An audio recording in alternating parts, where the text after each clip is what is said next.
नमस्कार, मैं हूं उदय और आप देख रहे हैं बिहार उदय न्यूज। देखिए, बड़ी खबर पंचायत चुनाव को लेकर अपडेट हुई है। वो अपडेट क्या हुई है दोस्तों, हम एक एक करके बताएंगे। देखिए, बिहार में त्रिस्तरीय पंचायत चुनाव 2026 में होना निश्चित है। आरक्षण रोस्टर की प्रक्रिया जारी है। हो सकता है अगले महीने में आरक्षण रोस्टर का लिस्ट जारी कर दिया जाए। दोस्तों, और एक और ताजा अपडेट आया है। इस बार मैट्रिक को जो इसके पास सर्टिफिकेट होगा वो पंचायत चुनाव में भाग ले सकेंगे, बशर्ते उनकी उम्र 21 वर्ष होनी चाहिए। जिसके पास वोटर लिस्ट नहीं भी होगा, मैट्रिक का सर्टिफिकेट होगा, हम नहीं कर रहे, सरकार कर रही है कि वो पंचायत चुनाव लड़ सकता है। देखिए, बड़ा अपडेट आया है, तमाम बातें हैं। देखिए, तमाम अपडेट निकल कर आए हैं पंचायत चुनाव को लेकर। हम दोस्तों बताएंगे, बातें करेंगे, एक एक चीज आपको इस वीडियो में आज हम क्लियर करेंगे। वीडियो को आप स्किप करके नहीं देखिएगा, नहीं तो हो सकता है कुछ ऐसी जानकारी हो जो आपसे छूट जाए। तो दोस्तों, तमाम बातें हैं। उससे पहले हम आगे बढ़े, पंचायत चुनाव के बारे में हम आपको बताना शुरू करें उससे पहले आपसे करवद आग्रह है कि अगर आप चैनल पर नए हैं तो चैनल को सब्सक्राइब कर लीजिए, बेल आइकन दबा लीजिए, जिससे आपको जानकारी आगे की मिलता रहे। देखिए, बिहार में पंचायत चुनाव की तैयारियां तेज हो चुकी है। बिहार की राजनीतिक सियासी पारे के साथ साथ गांव की राजनीति का भी सियासी पारा चढ़ने वाला है। और चढ़ने क्यों आना होने वाला है, देखिए, जो बिहार का पंचायत चुनाव इसी वर्ष होना है, सरकार तैयारियां शुरू कर चुकी है। आरक्षण की रोस्टर की तैयारियां शुरू है। हो सकता है इस महीने, अगले महीने में आरक्षण की रोस्टर जारी कर दिया जाए। जो अंदर खाने से बड़ी खबर निकल कर आ रही है निर्वाचन आयोग से। दोस्तों, दूसरी तरफ बात करें तो इस बार के पंचायत चुनाव में आरक्षण की रोस्टर बदलेगी।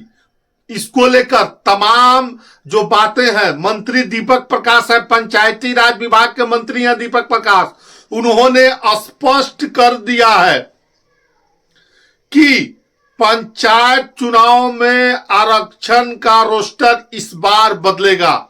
जो मुखिया जी लोग सपना सजाए हुए थे कि हम चुनाव लड़ेंगे, हो सकता है आरक्षण की रोस्टर बदलने से उनका सपना धरा का धरा रह जाए। जो वार्ड सदस्य है, चुनाव लड़ने को इच्छुक है, उनके भी सपना धरे के धरे रह जाएंगे। क्योंकि आरक्षण की रोस्टर जब बदलेगी तो सारी बिहार की गांव की सरकार यानी पंचायत की सरकार की आरक्षण की रोस्टर जब बदलेगी तो सारी तैयारियां, जो भी तैयारी कर रहे हैं, उनकी तैयारियां धरी की धरी रह जाएगी। दूसरी तरफ परिसीमन को लेकर मंत्री दीपक प्रकाश ने स्पष्ट कर दिया है और कहा है कि इस बार परिसीमन नहीं होगा। फिर से सुन लीजिए, जो खबरें चला रहे हैं तमाम चैनलों पर खबरें चलते हैं, वो कहते हैं कि परिसीमन होगा, तो जान लीजिए पंचायती राज विभाग के मंत्री दीपक प्रकाश ने स्पष्ट कर दिया है और कह दिया है कि इस बार के पंचायत चुनाव में परिसीमन नहीं होगा, यानी पुराने परिसीमन पर ही 2026 के त्रिस्तरीय पंचायत चुनाव होंगे। और बातें करें परिसीमन के बाद आरक्षण रोस्टर की हम बातें कर चुके, अब हम बातें करेंगे जो पंचायत चुनाव है इस बार का खास होने वाला है। जो 6 पदों पर चुनाव होता है उसमें कुछ चुनाव बैलेट पेपर के माध्यम से होते थे, तो इस बार वो चुनाव बैलेट पेपर से नहीं ईवीएम से होंगे।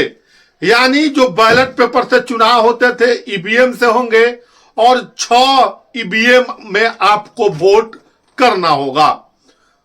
जिला पार्षद के लिए अलग से ईवीएम, मुखिया जी के लिए अलग से ईवीएम, वार्ड सदस्य के लिए अलग से ईवीएम, पंचायत समिति के लिए अलग से ईवीएम, सरपंच के लिए अलग से ईवीएम और पंच के लिए अलग से ईवीएम। यानी इस बार का पंचायत चुनाव बदला हुआ नजर आएगा। जो बातें करें तो जो पंचायत चुनाव पिछली बार दूसरे ढर्रे पर हुआ था, इस बार नया होगा, मल्टी पोस्ट ईवीएम से चुनाव होगा।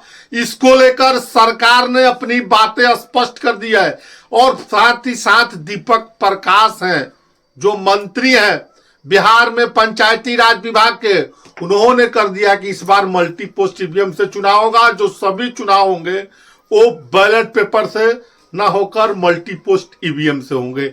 6 ईवीएम लगे होंगे। दूसरी तरफ बातें करें तो ईवीएम की बातें कर चुके, आरक्षण की परिसीमन की बातें कर चुके। अब जो लास्ट बातें हैं, जो चर्चाओं का बाजार गर्म था, विधानसभा में भी ये बातें उठी थी और उसमें ये बताया गया था कि बिहार का जो पंचायत चुनाव है दलगत आधार पर जब कराने को लेकर सवाल किया गया तो मंत्री दीपक प्रकाश ने स्पष्ट कर दिया था उस समय भी और उसके बाद भी स्पष्ट कर दिया है कि इस बार का पंचायत चुनाव दलगत आधार पर नहीं होंगे। हालांकि सरकार के पास कोई ऐसा विचाराधीन प्रस्ताव नहीं है, लेकिन सभी दल अगर चाहते हैं मिलकर बैठ के तो इस पर हम विचार किया जा सकता है। बातें करें तो विचार किया जा सकता है। तो देखिए, पंचायत चुनाव को लेकर एक और ताजा अपडेट ये है कि इस बार के पंचायत चुनाव में जिनके पास वोटर लिस्ट नहीं है, मैट्रिक का सर्टिफिकेट है, इंटर का सर्टिफिकेट है, वो समझ लीजिए आपको बातें करें तो वो चुनाव लड़ सकता है, बशर्ते उसकी उम्र 21 वर्ष होनी चाहिए। तो ताजा अपडेट निकल कर आ रही थी आरक्षण को लेकर, परिसीमन को लेकर, दलीय आधार पर चुनाव कराने को लेकर, मल्टी पोस्ट ईवीएम को लेकर जो बड़ी खबर निकलकर पंचायत चुनाव को लेकर आकर रही थी, हमने बताया। बहरहाल आपकी क्या राय इस पंचायत चुनाव को लेकर, अपनी राय कमेंट बॉक्स में जरूर दीजिएगा। बने रहे बिहार उदय न्यूज के साथ। बहुत बहुत धन्यवाद।